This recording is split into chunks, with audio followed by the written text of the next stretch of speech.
P T I رہنما علی زیدی کراچی میں news conference کریں کہ فروری 2020 میں ایگزیکٹ 2 سال پہلے اسی طرح کے واقعہ ہوا ایک شام کو، اور کماڑی میں 10-12 لوگوں کی وفات ہو گئی۔ اس وقت یہ جو سندھ حکومت ہے،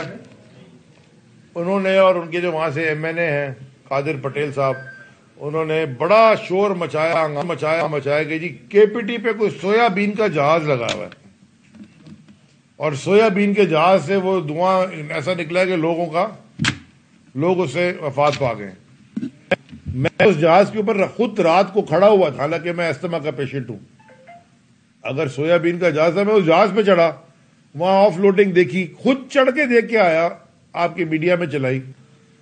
لیکن اس کے بعد چھوٹی سی طرف تحقیق کی اور کچھ ایکسپرٹس کے ساتھ بات کی، تو انہوں نے میں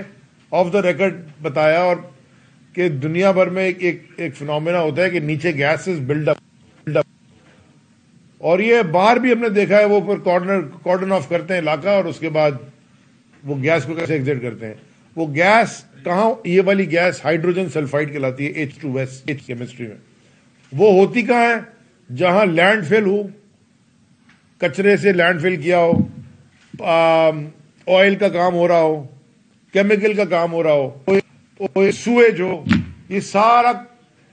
یہ کمبشن ہوتا رہتا ہے نیچے، اور جب گیس زیادہ ہو جاتی ہے وہ باہر نکل آتی ہے، اور یہ ہوا سے باہری گیس ہے، اس میں بدبو ہوتی ہے، اور یہ نیچے رہتی ہے، یعنی کہ فلوٹ اوپر نہیں جاتی۔ اور کیا ہوتا ہے کہ جو لوگ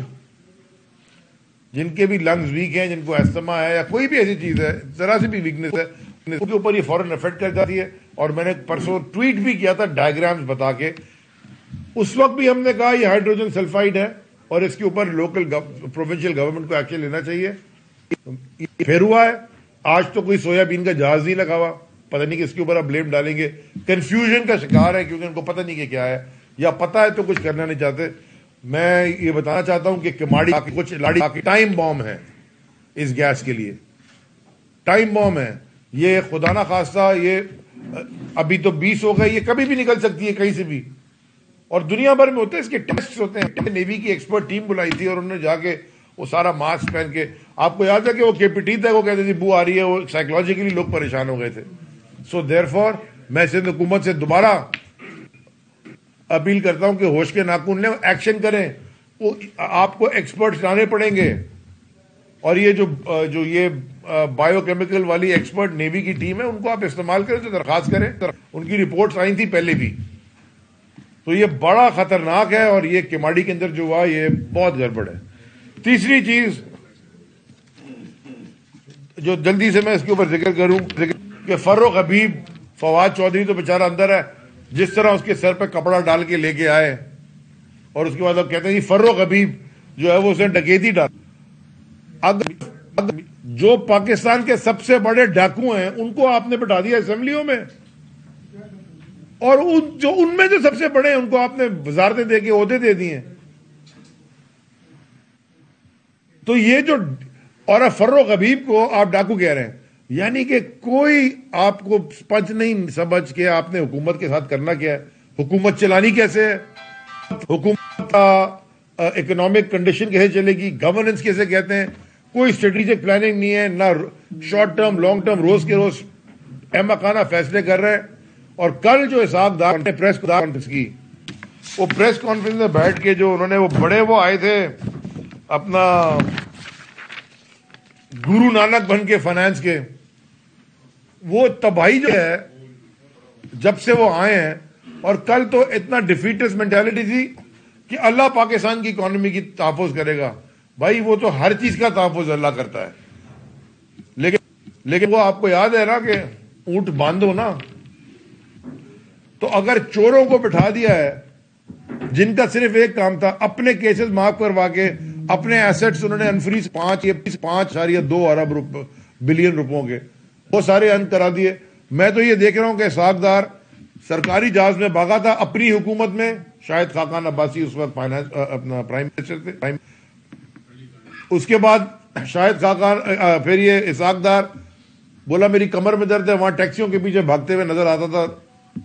لندن کی روڈوں پہ. وہاں کمر ٹھیک ہو گئی جا کے, پلیٹلیٹس ٹھیک ہو گئے ان کے سمدھی نواز شریف کے. اور اسی جہاز میں واپس آ گیا ایئر فورس ون میں جس میں گیا تھا سرکاری, اور آ کے چاہتی وہ چڑیاں جی IMF کا یہ ہو جائے گا وہ ہو جائے گا, آئی ڈونٹ کیئر, فلاں ڈھمکا, پورے ملک کا بیڑا غرق کر دیا. اکانومی بالکل, میں صبح بیٹھا تھا فیکٹری والوں کو, میں نے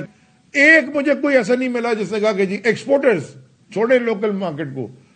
وہ ان کی ایکسپورٹ پھنس گئی ہے کیونکہ وہ چھوٹی چھوٹی چیزیں جو امپورٹ کرنی ہوتی ہیں وہ بھی نہیں کر سکتے. بٹن زپر شپر جو باہر سے منگانی ہوتی ہیں وہ سارے پھنسے ہوئے ہیں. آپ نے ادھر لے جا کے کھڑا کر دیا اس ملک کو جہاں پوائنٹ آف نو ریٹرن ہے. اور آپ کے پاس سولوشن کیا ہے؟ آپ کے پاس سولوشن یہ ہے, پاکستان کی معیشت اور پاکستان کی گورننس ٹھیک کرنے کا سولوشن یہ ہے کہ عمران خان پہ اٹیک کر دیں. سارا دن وزیر بیٹھ کے ایک ہی بات کرتے ہیں, ہم وزیر تھے آسمان پہ نہ اٹھائی تھی کباڑی کی گیس, اور کہ یہ کیا ہے, اب یہ بول دیں گے یہ بھی عمران خان کی غلطی ہے. ہر چیز عمران خان پہ ڈالے جا رہے ہو, اپنی گورننس تمہاری ہے نہیں. اور جب سب چیزیں فیل ہو گئیں, الیکشن میں تم فیل ہو گئے پنجاب کے, پھر وہ بائی الیکشن ہوا نیشنل اسمبلی کی سیٹوں پہ, اس پہ تم فیل ہو گئے, وہ بھی خان صاحب جیت گئے. جہاں تم خان صاحب کے اوپر غلط اٹیک کرتے ہو عمران خان جیت جاتا ہے. وہ ہار ہی نہیں سکتا کیونکہ اس کی نیت صاف ہے اور وہ 2 نمبری کر نہیں رہا. اب آپ نے جو پلان بنایا ہے جس کا کل خان صاحب نے ذکر کیا, میری سب سے امپورٹنٹ میرا یہ